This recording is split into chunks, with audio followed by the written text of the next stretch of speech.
Good morning students. जैसे कि हमने बात की थी कि भाई हम हमारा जो पीएचपी का जितना भी कॉन्सेप्ट है ओओपी वाला, उसको अब हम विथ माइएसक्यूएल यूज़ करेंगे। ठीक है, तो उसके लिए तो सबसे पहले तो हमें डेटाबेस और कुछ टेबल्स बनाने होंगे। तो वो सबसे पहले तो यहाँ पे हम स्टार्ट करेंगे और हम वर्क करेंगे on to the two different tables, क्योंकि हमें ऐसा कुछ कोड करना है कि कोई भी टेबल हो, कोई भी फील्ड्स हो और HTML में उसमें किसी भी टाइप्स के एलिमेंट्स आ रहे हो, whether it is an radio button और अ चेक बॉक्स और अ ड्रॉप डाउन और अ टेक्स्ट बॉक्स और अ ईमेल, है ना। कुछ भी अगर हम एलिमेंट रख रहे हैं HTML के फॉर्म में फॉर एडिटिंग द एंट्रीज और एडिटिंग द न्यू एंट्रीज, हमारा MySQL का कोड मिनिमाइज होना चाहिए, है ना। वैलिडेशन की हम बात नहीं कर रहे, वो तो वैलिडेशन हम HTML के पैटर्न एट्रीब्यूट से भी कर सकते हैं या फिर jQuery वैलिडेटर टूल से भी हम कर सकते हैं, हम उसकी बात नहीं कर रहे हैं। लेकिन ओवरऑल जो हमारी इंसर्ट क्वेरीज होती है, अपडेट क्वेरीज होती है, डिलीट क्वेरी, है ना, वो सब हमें मिनिमाइज करना है। तो वो कैसे करेंगे उसके बारे में हमें टोटल जो कॉन्सेप्ट है वो स्टडी करना है। तो यहाँ पे जैसे कि अभी तक हमने जो प्रीवियस वीडियो के जितने भी कॉन्सेप्ट थे फॉर ओओपी, उसमें बेसिकली हमने क्लास जो क्रिएट किए थे वो था, एक तो वो फ्रूट्स वाला था और दूसरा था वो पर्सन एंड एम्प्लॉय। तो वही यहाँ पे हम क्रिएट करेंगे। First table will be our the person, मतलब कि उसमें उस बंदे का नाम है, एज है, नंबर है, कॉन्टैक्ट डिटेल्स है, वो हम स्टोर करेंगे। और दूसरे टेबल्स में उसकी सैलरी रिलेटेड जो कुछ भी इंफॉर्मेशन है होगी वो हम स्टोर करेंगे। तो यहाँ पे सबसे पहले तो MySQL OOP हम ऐसी एक डेटाबेस बना रहे हैं। ठीक है, MySQL OOP हमने एक ऐसी डेटाबेस बना ली और उसमें हमें टेबल जो क्रिएट करना है, the first table is the persons, या फिर पर्सन्स ही रखते हैं। और उसमें हमें कौन कौन से फील्ड्स रखने हैं। First will be the ID, वो तो वेरी बेसिक है क्योंकि एक कॉलम तो ऐसा होना ही चाहिए जिसमें प्राइमरी की हो, है ना। तो वो हमारा फर्स्ट कॉलम होगा ID. Second will be the surname, बाद में नेम, बाद में आएगा ईमेल, बाद में आएगा gender, male and female, and last will be the city. Total 6 fields के हमें रिक्वायरमेंट है। तो यहाँ पे 6 लग के लिखने के बाद यहाँ पे सबमिट किया और यहाँ पे फर्स्ट फील्ड आईडी होगा, नेक्स्ट फील्ड सरनेम, बाद में हम लिखेंगे यहाँ पे नेम, यहाँ पे लिखेंगे एज, सिटी, एज निकाल देते हैं, रहने देते हैं, चलो सिटी चेंज कर देते हैं, यहाँ पे लिख देते हैं जेंडर, एज, सिटी। और यहाँ पे सेव करने से पहले यहाँ पे हम क्या सिलेक्ट करेंगे, यहाँ पे हम प्राइमरी की सिलेक्ट करेंगे। ठीक है, और यहाँ पे साथ में उसको हम ऑटो इंक्रीमेंट भी दे देंगे। ठीक है, सेव कर देते हैं। एक फील्ड हमारा कम रह गया क्योंकि हमने बात की थी ईमेल का, तो आफ्टर सिटी यहाँ से, ठीक है, एक फील्ड हम ऐड कर देते हैं ईमेल और उसकी डेटा टाइप रखेंगे हम वेरकेर। उसकी मैक्सिमम लेंथ होगी फॉर द 200 कैरेक्टर्स। सभी में हमें चेंज करना पड़ेगा क्योंकि जल्दी जल्दी में मैंने डायरेक्टली ऐसे ही सबमिट कर दिया क्योंकि सभी में इंटीजर ही रह गया है। तो यहाँ पे surname, name, gender, age, city जो कुछ भी है उसे वापस मैं सिलेक्ट करके चेंज पे क्लिक करता हूँ। ठीक है, नेम वेरकेर, वेरकेर, वेरकेर, और एज में इंटीजर रहने देते हैं। ठीक है, और maximum length for the surname, maximum length for the name, for an gender 1, और एज का maximum length will be the 3 क्योंकि 999 will be the biggest value which can be stored as a 3 digit number। तो उतनी तो किसी की as कभी भी होने वाली नहीं है। ठीक है, तो यहाँ पे आप इसको सेव कर देते हैं। ठीक है, तो ये पर्सन टेबल हमारा रेडी हो गया। तो अब इस पे ही पहले टोटली हमारा जो कुछ भी हम वर्कआउट करेंगे, तो पहले इसको हम डिस्प्ले करवाने का कोड, बाद में वो इसमें इंसर्ट करने का, अपडेट करने का, डिलीट करने का, जो कुछ भी कोड होगा हम स्टेप बाय स्टेप इनिशियलाइज करते रहेंगे। तो अब यहाँ पे नोटपैड पे आता हूँ। ठीक है, अब नोटपैड पे सबसे पहला जो हमारा टास्क होगा that will be the creating the class to perform all sort of the MySQL operation, to perform all sort of MySQL operation. ठीक है, तो वो यहाँ पे अब क्या लिखेंगे हम, यहाँ पे सबसे पहले तो हमारा जो होगा PHP स्टार्ट होगा। ठीक है, PHP स्टार्ट करने के बाद यहाँ पे हम क्लास क्रिएट करेंगे। क्लास नेम देते हैं यहाँ पे MySQL, ठीक है। और यहाँ पे इतना टाइप करने के बाद इसको हम सेव कर देंगे, ठीक है। यहाँ पे सेव कर देते हैं MySQL OP, ठीक है। और इसका जो नाम देंगे that is will be the MySQL i.php में लिखता हूँ, ठीक है। MySQL i.php। अब i यहाँ पे भी मैं ऐड कर देता हूँ, ठीक है। अब ये MySQL i मैंने इसलिए लिखा है क्योंकि अभी तक हम जो MySQL_connect, MySQL_error, MySQL_query, MySQL_fetch_so, fetch_row, fetch_object, fetch_array, MySQL_num_row, MySQL_affected_rows, जो कुछ भी लाइब्रेरी फंक्शंस अभी तक कहते थे all where purely TOP, procedural oriented programming language. लेकिन हमें जो अभी कोड करना है वो हमें करना है क्लीन OOP। तो उसका नया जो PHP का सिंटेक्स है एज पर करंट न्यू वर्जन्स। अब MySQL के अभी तक के जो लाइब्रेरी फंक्शंस है दैट ऑल वो सपोर्टेड इन जस्ट MySQL 5। अब PHP के आगे के वर्जन्स में वो लोग बोल रहे हैं कि जो POP वाले जो सब फंक्शंस है वो डेप्रिसिएटेड, मतलब कि हमने नए वर्जन में से आगे से हम निकाल देंगे। तो हमारा वेबसाइट का जो कुछ भी कोड होगा रिलेटेड टू द MySQL वो कंप्लीटली बंद हो जाएगा। तो हमें कंपलसरी अब नई सिंटेक्स को फॉलो करना होगा that is an about MySQL i। उसमें भी वो लोग अभी के लिए ऑप्शन दे रहे हैं कि if you want to go for an POP, if you want to go for an OOP और पैरामीटराइज जिसे बोला जाता है PDO, वो भी आप कर सकते हो। लेकिन अभी जो हमने MySQL का अभी तक का POP का जो कोड अभी तक हमने किया है उसको ही हम कॉन्सेंट्रेट करके यहाँ पे आगे फॉलो करेंगे। तो अब क्लास तो मैंने बना दिया। अब यहाँ पे मैं क्या करता हूँ, मैं क्रिएट करता हूँ कुछ वेरिएबल्स। अब वेरिएबल्स कैसे क्रिएट करने हैं, हमें प्राइवेट क्रिएट करने हैं या फिर पब्लिक क्रिएट करने हैं या फिर प्राइवेट क्रिएट करने हैं। हम क्रिएट करेंगे प्राइवेट वेरिएबल, मतलब कि इस क्लास में ही वो सभी वेरिएबल यूज होने चाहिए। आउटसाइड द क्लास कोई भी वेरिएबल एक्सेस होना नहीं चाहिए। तो यहाँ पे मैं लिखता हूँ प्राइवेट कनेक्शन CON। दूसरा मैं वेरिएबल लिखता हूँ private $server, private $user, private $password, private $db, ठीक है। इतने मैंने वेरिएबल्स क्रिएट किए। कनेक्शन मतलब कि MySQL का कनेक्शन इसमें स्टोर होगा।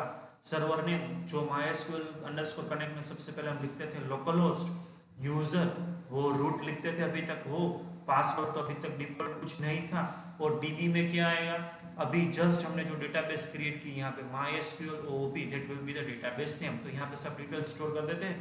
तो सर्वर का नाम क्या है भाई, मेरा सर्वर का MySQL का सर्वर नेम है वो है लोकल होस्ट।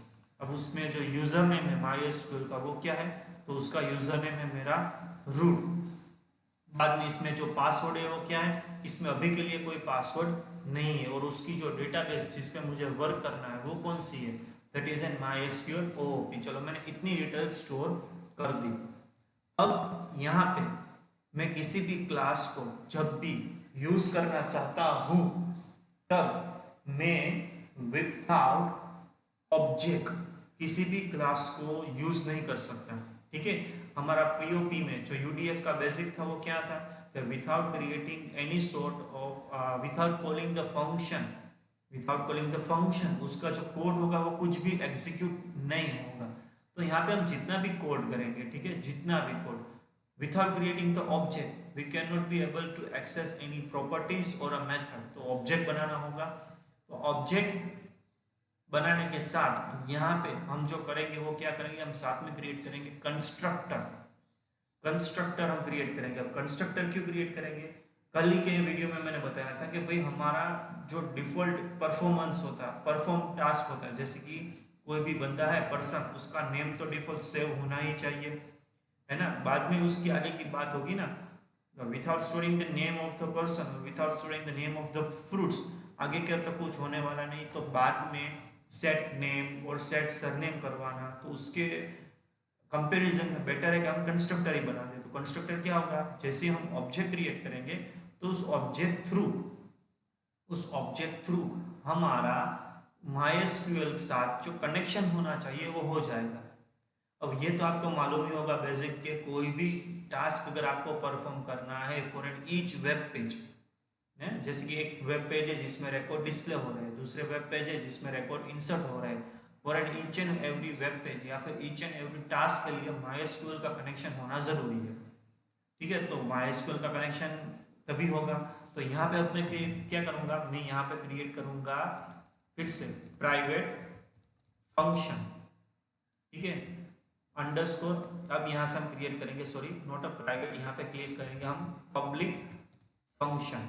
अब पब्लिक क्यों करना होगा, क्योंकि हम आउटसाइड द क्लास इसे यूज करने वाले हैं, कोई भी मेथड होगी है ना, आउटसाइड द क्लास हम यूज करने वाले हैं। तो यहाँ पे मैं 2 टाइम अंडरस्कोर लिखूंगा यहाँ पे कंस्ट्रक्ट, और यहाँ पे मुझे टोटल पैरामीटर्स कुछ पास करने होंगे।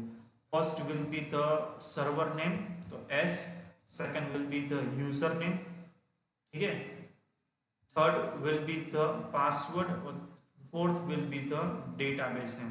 अब ये चीज तो कैसे होगी, डिफॉल्ट पैरामीटराइज आपको PHP में मालूम होगा कि आप डिफॉल्ट वैल्यू भी अगर पास करना चाहते हो तो आप पास कर सकते हैं। मतलब कि यूजर को एक अलग सर्वर नेम स्पेसिफाई करना है, यूजर को एक अलग ही यूजर नेम स्पेसिफाई करना है तो वो कर सकता है। ठीक है, ये डिफॉल्ट वैल्यू हुई। अगर यूजर कोई वैल्यू पास नहीं कर रहा है तो ठीक है, पास कर रहा है तो उसकी जो गिवन वैल्यू होगी वो यहाँ पे ऑटोमेटिकली स्टोर हो जाएगी। मतलब कि यही डेटाबेस का कोड अब ऑनलाइन आप ट्रांसफर कर रहे हो, तो ऑनलाइन में तो सर्वर नेम कुछ अलग होगा, यूजर नेम कुछ डिफरेंट होगा, उसका पासवर्ड भी स्ट्रिक्टली वो लोग रखते ही है। विदाउट पासवर्ड तो MySQL ऑनलाइन कभी चलता ही नहीं है, और डेटाबेस नेम भी उसका डिफरेंट होगा। तो यहाँ पे क्या होगा, for each and every time you have to make sure कि जब मैं लोकल मशीन में वर्क करता हूँ तो यहाँ पे लोकल क्रीडेंशियल एक्सेस हो, और जब मैं ऑनलाइन पे वर्क करता हूँ तो मेरी ऑनलाइन क्रीडेंशियल यहाँ पे एक्सेस हो। आपको एवरी टाइम ये देखना पड़ता है। तो मैंने यहाँ पे क्या कर रहा हूँ, मैं डिफॉल्ट पैरामीटर डिफॉल्ट वैल्यू यहाँ पे असाइन कर दी कि बंदा अगर खुद की कोई वैल्यू असाइन कर रहा है व्हाइल क्रिएटिंग द ऑब्जेक्ट, ठीक है, तो वो एक्सेस होगी, वरना लोकल होस्ट वाली ये सब जो है वो स्टोर हो जाएगी। तो ये कैसा होगा, यहाँ पे ऐसा होगा।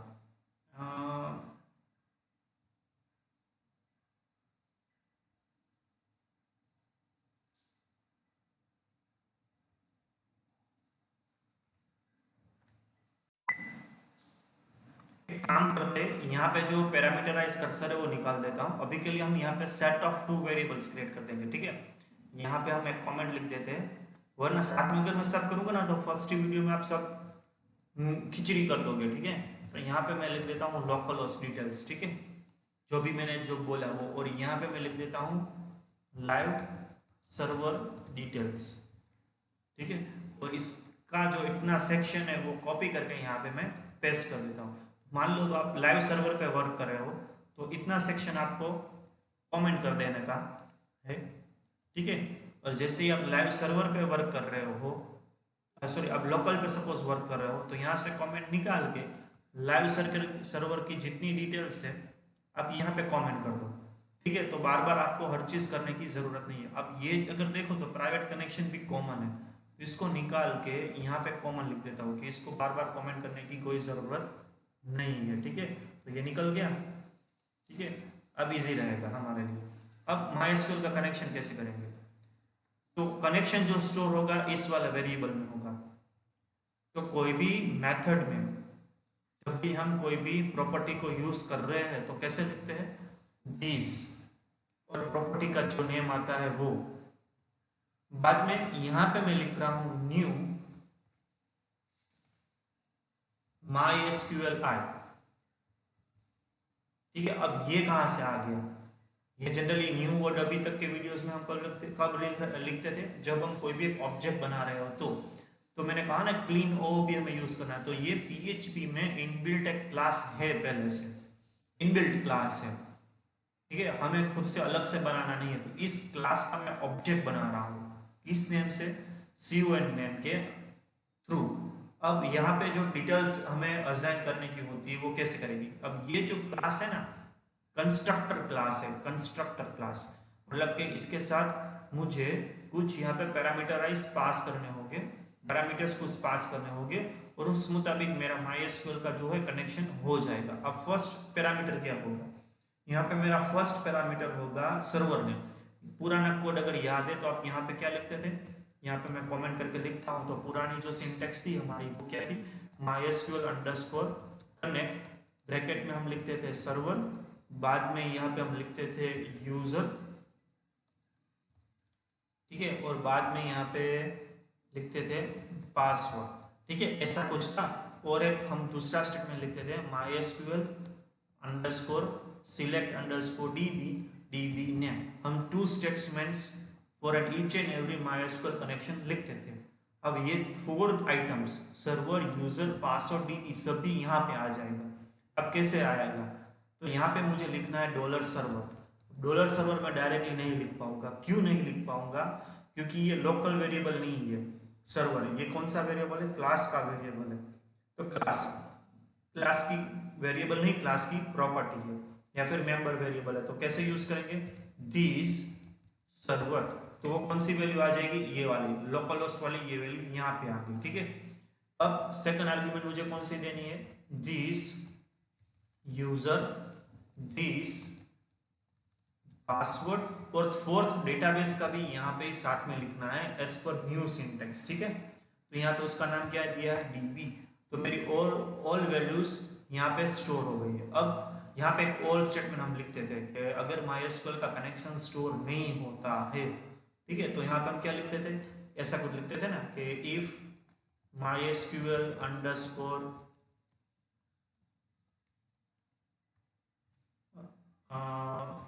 एरर, ऐसा कुछ लिखते थे ना। या फिर यहाँ पे ये भी आपको अगर मालूम होगा ये भी लिख सकते हैं, यहाँ पे ऐसा लिखते हैं ना, और डाई MySQL अंडरस्कोर एरर। तो साथ में यहाँ पे अगर MySQL का कनेक्शन नहीं हो रहा है, ठीक है, तो यहाँ पे प्रोग्राम हमारा टर्मिनेट हो जाता है, और क्यों कनेक्शन नहीं हुआ है उसकी रिस्पेक्टिव हमें एरर मैसेज भी स्क्रीन पे दिखाती है। तो नए वाले में हम कैसे करेंगे, इफ दिस, मतलब कि कनेक्शन कौन से वेरिएबल में स्टोर हुआ है, कनेक्ट वेरिएबल में स्टोर हुआ है। अब कनेक्ट वेरिएबल में स्टोर होते time connect underscore ERR number, error number है, ये प्रॉपर्टी हुई है, ये प्रॉपर्टी है, ठीक है। समझना, आराम से समझना, मैं डिटेल में जितना हो सके उतना एक्सप्लेन करूंगा। दिस मतलब अभी का जो क्लास है वो, उसका एक मेंबर वेरिएबल, कौन सा, कनेक्शन वेरिएबल, उसमें हमने क्या किया है, हमने उसका एक ऑब्जेक्ट बनाया है। किसका ऑब्जेक्ट बनाया है, MySQL का। और वो MySQL का जो क्लास है वो कैसा था, विद कंस्ट्रक्टर था। हमने यहाँ पे 4 वैल्यूज असाइन की। अब ये जो क्लास है तो उस क्लास की multiple methods and multiple properties होगी, मतलब कि कुछ उसके खुद के मेंबर वेरिएबल्स और मेंबर मेथड्स होगी, ठीक है। अब पहली जो उसकी प्रॉपर्टी आई वो कौन सी आई, कनेक्ट अंडरस्कोर एरर। तो हमने क्या किया, इस कनेक्शन ऑब्जेक्ट से इस वाली MySQL क्लास की प्रॉपर्टी में चेक किया कि वहां पे कोई एरर मैसेज है या नहीं, एरर नंबर है या नहीं है। अगर है तो यहाँ पे हम उसका रिस्पेक्टिव जो मैसेज दिखाना चाहिए वो हम मैसेज दिखाएंगे। अब यहाँ पे मैसेज कैसे दिखाएंगे, हम यहाँ पे लिखेंगे echo $this connection underscore connect underscore error. अगर कोई एरर आ रही है तो उसका जो एरर मैसेज है वो यहाँ पे डिस्प्ले होगा, ठीक है, इको की हेल्प से। अब यहाँ पे मेरा क्लास का जो बेसिक है वो कंप्लीट हो गया, एल्स में तो कोई ज़रूरत नहीं है। अब यहाँ पे मैं सिंपली अभी क्या करता हूँ, यहाँ पे मैं क्लास क्रिएट करता हूँ, सॉरी ऑब्जेक्ट क्रिएट करता हूँ। किसका ऑब्जेक्ट क्रिएट करता हूँ, ये वाले। अब यहाँ पे देखो मेरी गलती हो गई है, ये वाले क्लास का नाम क्या है, MySQL। इस वाले क्लास का नाम क्या आया, MySQL, तो ये अलाउडेड नहीं है। तो यहाँ पे हम चेंज कर देते हैं MySQL OOP ही हम लिख देते हैं, ठीक है, MySQL OOP। तो इस वाले क्लास का मैं अब ऑब्जेक्ट क्रिएट करता हूँ, तो यहाँ पे क्या होगा MySQL I। अब ये ऑब्जेक्ट नेम ऐसा चलेगा, ठीक है, क्योंकि ये वेरिएबल हुआ न्यू MySQL OOP, ठीक है। इतना मैंने किया। सेव PHP को मैं कंप्लीट कर देता हूँ और मेरे ब्राउजर में आके यहाँ पे मैं लिखता हूँ लोकल होस्ट MySQL OOP। यहाँ पे प्रोग्राम आ गया। अब यहाँ पे कोई एरर नहीं है, मतलब कि सक्सेसफुल कनेक्शन हो गया। चलो कंफर्म करते हैं एरर सक्सेसफुल डिस्प्ले हो रही है या नहीं हो रही है। मैं क्या करता हूँ, यहाँ पे जो स्पेलिंग है ना वो गलत कर देता हूँ MySQL OOP का, और यहाँ पे मैं रिफ्रेश करता हूँ। देखो MySQL कंस्ट्रक्ट का जो एरर मैसेज था मुझे मिला। एरर मैसेज क्या है, अननोन डेटाबेस MySQL, ठीक है। कौन सी लाइन पे एरर आई, लाइन नंबर 19 पे। यहाँ पे जो सक्सेसफुल कनेक्शन होना चाहिए वो सक्सेसफुल कनेक्शन नहीं हुआ, और जो एरर मैसेज है वो मुझे यहाँ पे डिस्प्ले हुई है, ठीक है। अब मुझे थोड़ा फॉर्मेट करके मान लो एरर दिखानी है, थोड़ा बहुत फॉर्मेट करके एरर दिखानी है, तो वो बाद में करेंगे। अभी पूरा पर फॉर्मेट तो हमारा कुछ डिस्प्ले में है, ये सही से कोई चीज़ दिख नहीं रही है। यहाँ मैं फिर से रिफ्रेश करता हूँ तो देखो वो जो कनेक्शन का जो वार्निंग था या फिर एरर थी वो चला गया है, ठीक है। अब यहाँ पे नेक्स्ट टास्क क्या होगा, अब यहाँ पे मैं क्रिएट करूंगा index.php। कौन सा होगा, index.php का नया पेज होगा। तो यहाँ पे मैं फिर से PHP स्टार्ट करता हूँ, ठीक है। अब मान लो कि मुझे साथ में यहाँ पे जो MySQL का कनेक्शन है वो यहाँ पे ऐड करवा देना है, क्योंकि हर चीज़ में वो MySQL तो बीच में आने वाला ही है। तो यहाँ पे मैं क्या लिखूंगा, require underscore once, और फाइल नेम क्या है मेरा MySQL i.php, ठीक है। यहाँ पे हम सेव करते हैं विथ नेम index.php, हमने सेव कर दिया। अब मान लो थोड़ा बहुत मुझे बूटस्ट्रैप का भी साथ में ऐड करना है, तो यहाँ पे मैं वापस ब्राउजर में आता हूँ, बूटस्ट्रैप यहाँ पे मैं लिखता हूँ, ठीक है। तो W3 स्कूल का तो डेटाबेस एग्जांपल ओपन हो ही जाएगा। बूटस्ट्रैप 4 करते हैं, ठीक है, क्योंकि ये नया वाला है। कुछ लोग बोलते हैं अच्छा है, तो स्टार्टिंग ऑफ द बूटस्ट्रैप क्या है भाई, तो ट्राई इट योरसेल्फ हम करते हैं। देखो ये जब सब CDN यहाँ पे ऐड हुआ है ना, वो हमें भी ऐड करवाना होगा। देखो ये फर्स्ट कॉलम सेकंड कॉलम सब हो गया है ना, यहाँ पे आप देख पाओगे कॉल SM3 कॉल SM4 हो गया। तो ये जो पूरा एग्जाम्पल है इसी के लिए, इसको अभी मैं कॉपी पेस्ट कर देता हूँ और ये बाद में लिख देंगे। चलो इसको सेव कर दिया, तो बूटस्ट्रैप का पूरा एग्जाम्पल स्टार्ट हो गया। वापस यहाँ पे मैं ब्राउजर में आता हूँ, बैक जाता हूँ और ऐसे ही रिफ्रेश करता हूँ। देखो यहाँ पे बूटस्ट्रैप मेरा स्टार्ट हो गया। मैंने CDN यहाँ पे ऐड किया, इसको क्या बोलते हैं CDN, ऑनलाइन जो सभी बूटस्ट्रैप की फाइल होती है ना वो स्टोर की होती है, उसको ही हमने डायरेक्टली यहाँ पे ऐड करवा दिया।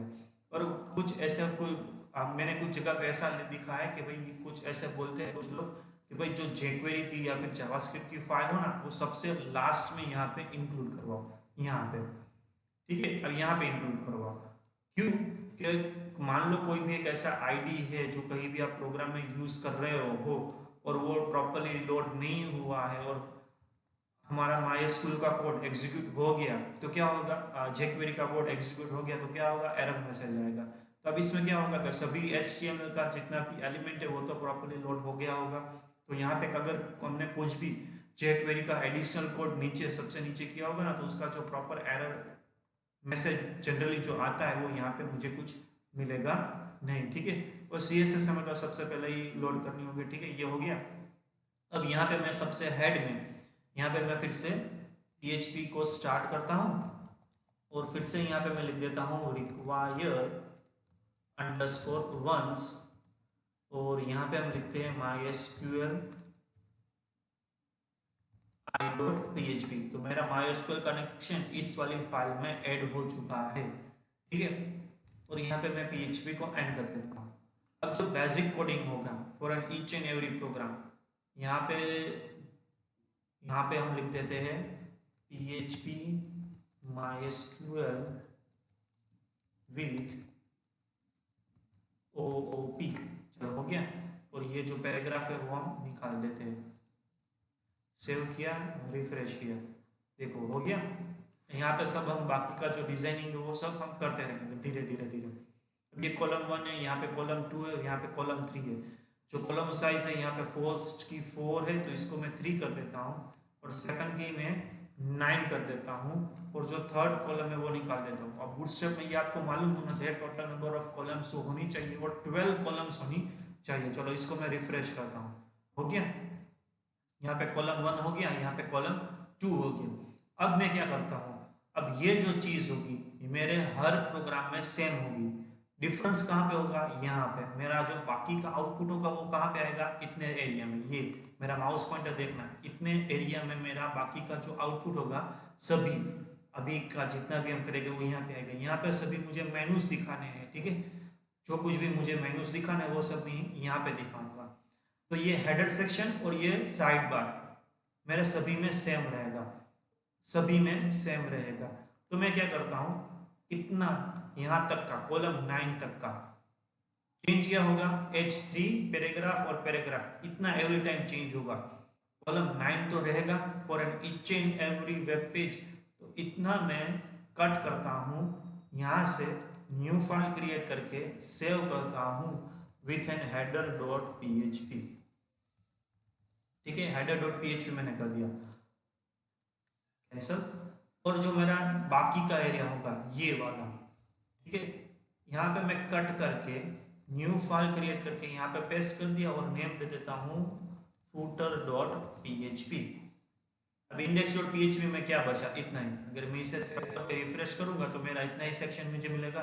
CSS भी निकल गई, MySQL का कनेक्शन भी निकल गया, सब निकल गया।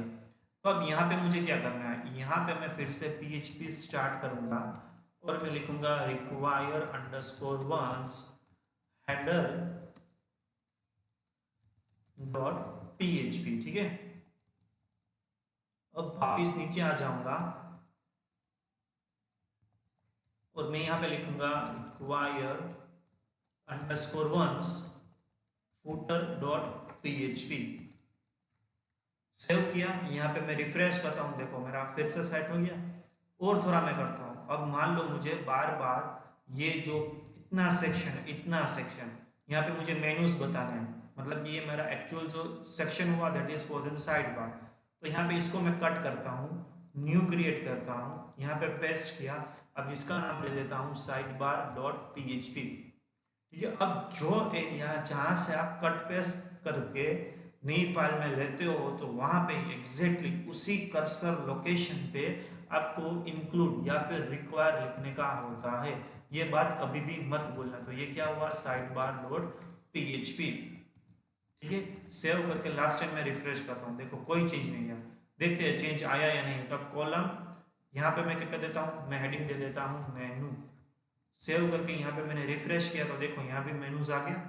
अब पूरी साइकिल कैसे होगी, यहाँ पे इंडेक्स डॉट php में ये पेज अभी जो आउटपुट में आ रहा है that is an index dot php।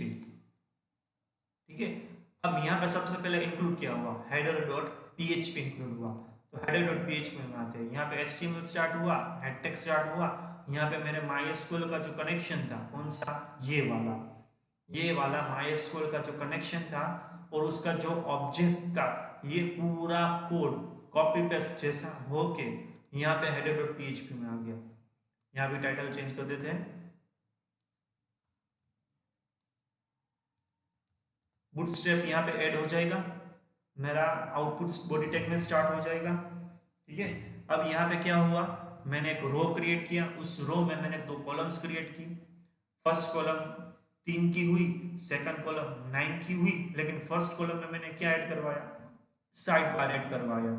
तो यहाँ पे ये जो इंडेक्स डॉट php था उसमें हेडर टैग आया, टाइटल टैग आया, जम्बो टैग जो है CSS जम्बूट्रॉन वो यहाँ पे ऐड हो गया।